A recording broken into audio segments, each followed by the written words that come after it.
What's up, everybody? It's your boy BLG, and today I just want to talk about empathy. We're just gonna, no bullshit, cut right into it.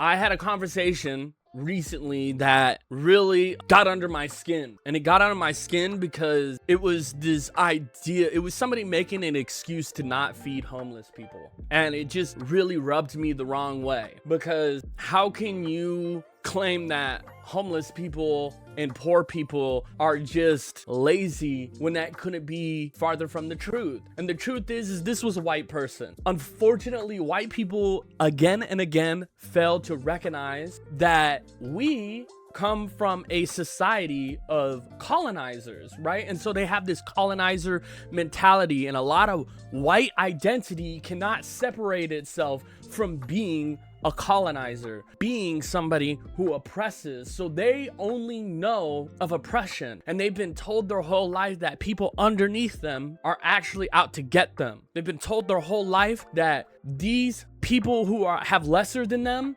isn't a failure of the system, it is just a failure of their character. And it bothers me to no end, because these are the same people who are currently killing children in Gaza, okay? These are the current people who are shilling for Israel. These are the people who are happy to be bombing Iran for no fucking reason, right? These are the people who constantly deny other people their human dignity, but then have the fucking gall to sit there and act morally superior because the reality is all poor people are lazy. And I'm tired of acting like my neighbors, my fellow brothers and sisters, my cousins are the enemy, when in reality, it's the system we live under. This system was always built to give privilege to a few off the suffrage of the many. And all in all, really the only reason why a lot of white people think that, because in white people's eyes, they live in a meritocracy. To them, they are afforded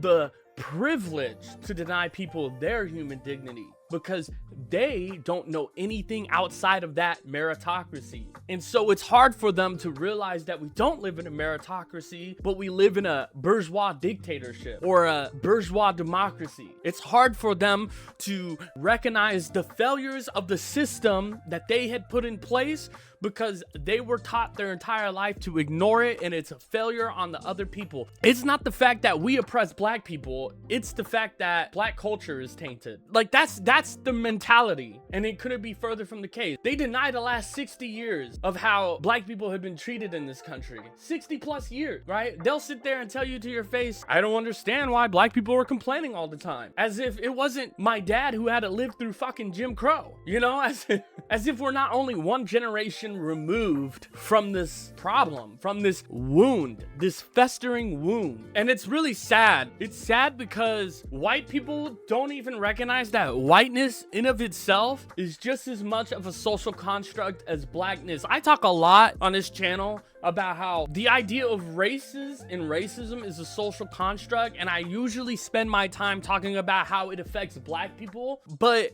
today I'm going to talk about how it affects white people, because it strips white people from their culture, all right? You are no longer Irish. You're no longer Polish. You're no longer German. You're white, right? And it strips you from this culture. You have to give up what you are in order to become something you're not, just to assimilate, because your privilege is off the back of other suffrage, right? And what this does is it bastardizes their relationships. White people, and when I say whiteness, I truly mean whiteness in the sense of white supremacist construct, right? Because that's the backdrop of our society. And it bastardizes the relationship. Relationships in white society become transactional. It becomes about what you can offer me. How can I get ahead? It becomes about this capitalist conditioning to exploit. It causes them to be suspicious of their brothers and sisters, to be suspicious of their kinship. It causes them to be antagonistic to what doesn't fit the mold of whiteness. The hypocrisy of it all bothers me, because a lot of these people are Christians, right? And I'm not the most like well-versed person in Christianity, but like from what I'm told, the entire point is helping the needy. And it's like these people who claim this religion constantly find themselves demonizing the needy. And it doesn't make sense, because It doesn't make sense. It's a dissonance. In their eyes, they think they're doing a service to the world, but it's because they can't let go of this colonizer mindset. So Christianity to them is about pillaging and owning. It has this very slavers mentality draped across it. It becomes this thing where it gives them this moral superiority to persecute and deny people their human dignity, their humanity, you know? And it goes hand in hand, and I'm just tired of acting like it doesn't exist. I'm tired of being quiet about it. I've been forced to be quiet about it my whole life by virtue of being, you know, a black man. But like, no, I won't be quiet about it. And I don't care if it makes you uncomfortable, because it's the truth. The truth will set you free. And the truth is, this is how our society is ran. This is the underworkings of how we interact with each other, right? And this is how it is stopping certain people from making real meaningful connection with others. And then to top it all off, they don't even view it as a loss, because to them, being on top is the only thing that matters, when that couldn't be further from the truth. The truth is we should all be living in harmony with each other, in community with each other, out of love and compassion for each other. There's no reason we should be dominating each other. White Christians can't let that go, because their culture is about dominance. Anyways, that's really all I wanted to say. Yes, that conversation got me bent. It's a failure on our society. Like, denying people that they are deserving of food, shelter, and love for whatever reason is denying people that they're human. It's as simple as that. And if you can't see it that way, then you lack empathy.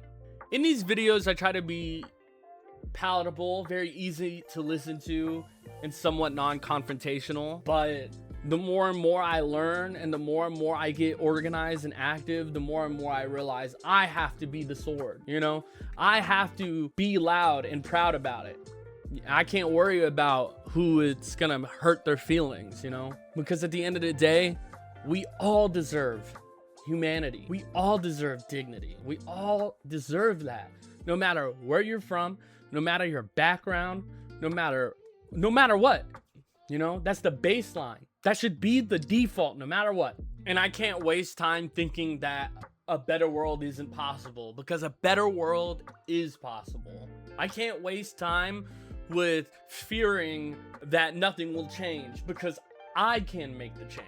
We can make the change together. And before I leave you, I just want to leave you with this. Decolonize your mind and revolutionize your life, because a better tomorrow is coming. Give me life, yeah, baby girl, that's alright. You won't ever have to put up a fight. I'ma make it alright. I'ma make it alright. Baby slide to me, baby slide to me.